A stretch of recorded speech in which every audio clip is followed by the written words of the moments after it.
জানেন যে বিগত কয়েকদিন ধরে আরজিকর কাণ্ড নিয়ে গোটা পশ্চিমবঙ্গ উত্তাল হয়ে আছে। আমাদের ঘরের মেয়ের সাথে যে অমানসিক অত্যাচার হয়েছে তার প্রতিবাদ বাংলার প্রতিটি ঘর থেকে হচ্ছে, বাংলার প্রতিটি স্তরে হচ্ছে, মানুষ প্রত্যেকটি স্তরের প্রতিবাদ।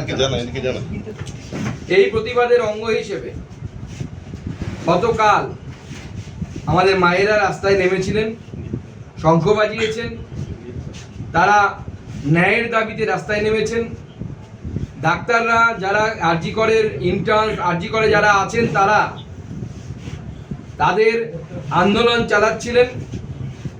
এই সময় রাত্রি প্রায় 1:30 নাগাদ দুষ্কৃতীদের একটি গ্রুপ প্রায় 2-3 হাজার লোক প্ল্যানফুলি এই মেডিকেল কলেজের ভিতরে ঢুকে তাণ্ডব নৃত্য শুরু করে, মঞ্চ ভেঙে দেয়, মহিলাদের হোস্টেলে ঢুকে পড়ার চেষ্টা করে, লক্ষাধিক টাকার ওষুধপত্র নষ্ট করে দেয়। এই প্রত্যেকটি ঘটনা প্রমাণ করছে যে পশ্চিমবঙ্গের মুখ্যমন্ত্রী ল অ্যান্ড অর্ডার সামলাতে সম্পূর্ণরূপে ব্যর্থ হয়েছে।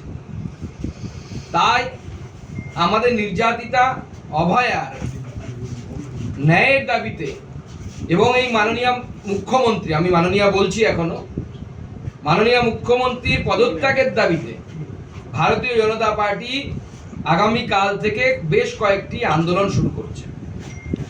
আগামীকাল 2টো থেকে প্রতি জেলায় জেলায় ভারতীয় জনতা পার্টি রাস্তা অবরোধ করবে এবং আমরা সাধারণ মানুষকে আমরা আহ্বান জানাচ্ছি 2টো থেকে 4টে এই 2 ঘন্টা আপনারাও আপনাদের কর্মস্থল, দোকান, বাজার 2 ঘন্টা প্রতীকী রূপে বন্ধ রাখুন।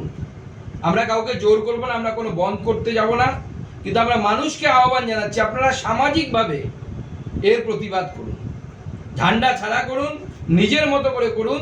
2টো থেকে 4টে এই 2 ঘন্টা আপনাদের ব্যবসা, দোকান, যেখানে যারা চাকরি করেন তারা পেন ডাউন করুন, সামাজিক কর্মবিরতি পালন করুন, সেই মেয়ের, আমাদের ঘরের মেয়ের ন্যায় তথা জাস্টিসের দাবিতে।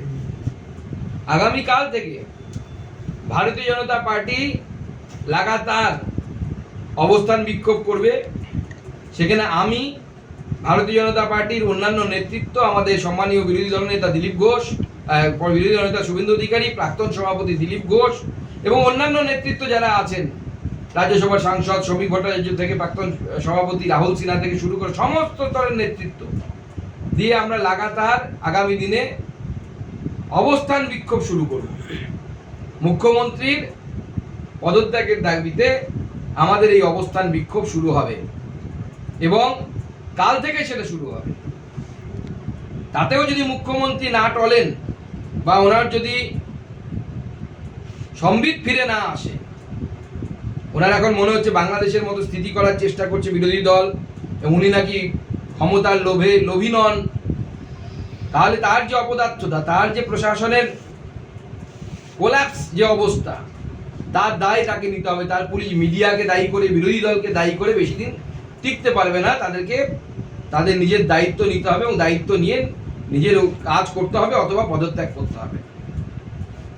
এছাড়াও আগামীকাল সন্ধ্যেবেলায় আমাদের মহিলা মোর্চা সর্বভারতীয় সভানেত্রী ভারতী আক্কা বা ভারতী দিদি তিনি আসছেন।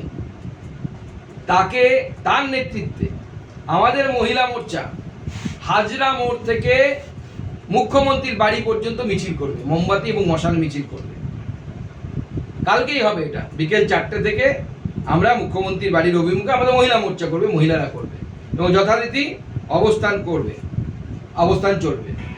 মুখ্যমন্ত্রী যদি এতেও তিনি সম্বিত ফিরে না পান, আগামী দিনে প্রয়োজনে আমরা স্বাস্থ্য ভবনের ঘেরাও করব। একগুচ্ছ কর্মসূচি, আমি আবার প্রথম থেকে বলছি, কাল প্রায় সকাল 11টা থেকে, পরে আপনাদেরকে এক্সাক্ট টাইম দিয়ে দেওয়া হবে, আমরা অবস্থান শুরু করব এবং সেই অবস্থান আরজিকরের কাছাকাছি জায়গায় হবে। আমরা আপনাদের সাথে স্থান বলে দেবো এবং আমি কাল নিজে রাত্রিবেলা অবস্থান করব, রাত্রিবেলা থাকবো, গোটা রাত থাকবো প্রয়োজন, এবং আমাদের কর্মীরাও থাকবে, অন্যান্য নেতৃত্বরাও আস্তে আস্তে সবাই একে একে যোগদান দেবে। গোটা বাংলা আগামীকাল 2টোর সময় ভারতীয় জনতা পার্টি অবরোধ শুরু করবে, রাস্তা অবরোধ, এবং সেটা প্রতীকী অবরোধ। এবং তার সাথে সাথে আমরা মানুষকে আহ্বান জানাচ্ছি যে আপনারা এই আন্দোলনের সাথে সলিডারিটি দেখিয়ে আপনারা পাশে আছেন, ন্যায়ের দাবিতে আপনারা 2 ঘন্টা আপনাদের কর্মবিরতি পালন করুন, 2 ঘন্টা আপনার দোকানপাট বন্ধ রাখুন, তাহলে আমরা আমার মেয়েদেরকে জবাব দিতে পারবো। নাহলে আগামী দিনে আমাদেরকে, আগামী প্রজন্মকে জবাব দিতে হবে যে মহিলা ধর্ষিতা হলো, সরকারি ডিউটি করার অবস্থায় সরকারি প্রেমিসেসের মধ্যে যেভাবে একজন মহিলাকে ধর্ষণ করে খুন করা হলো, আমরা যদি তার প্রতিবাদ করতে না পারি তাহলে পরে আগামী প্রজন্ম আমাদের প্রশ্ন তুলবে যে মেরুদণ্ডটা কোথায় ভাড়া রেখে এসেছিলাম আমরা। তাই সকল জনগণকে দলমত নির্বিশেষে ভারতীয় জনতা পার্টির পক্ষ থেকে আমি আহ্বান জানাচ্ছি যে আগামী কাল 2 ঘন্টার কর্মবিরতি পালন করুন। আমাদের নির্ভয়ার সাথে, আমাদের অভয়ার সাথে আমরা আমাদের সলিডারিটি, তার ন্যায়ের দাবিতে এবং মাননীয় মুখ্যমন্ত্রীর এই যে অপদার্থতা, এই অপদার্থ প্রশাসনের অপসারণের দাবিতে আমাদের এই পথ অবরোধ চলবে, তার সাথে অবস্থান চলবে। এবং তার সাথে বিকেলবেলায় 4টে থেকে মুখ্য হাজরা মোড় থেকে মুখ্যমন্ত্রীর বাড়ির উদ্দেশ্যে ভারতীয় জনতা পার্টির মহিলা মোর্চার নেত্রী, সর্বভারতীয় নেত্রী ভারতী দিদি, এবং আমাদের যিনি মহিলা মোর্চার নেত্রী আছে ফাল্গুনী পাত্র, আমাদের মহিলা বিধায়িকা যারা আছেন তারা, প্রাক্তন সাংসদ, রাজ্য নেতৃত্ব, মহিলা যারা আছেন তারা প্রত্যেকে মুখ্যমন্ত্রীর বাড়ির অভিমুখে ক্যান্ডেল লাইট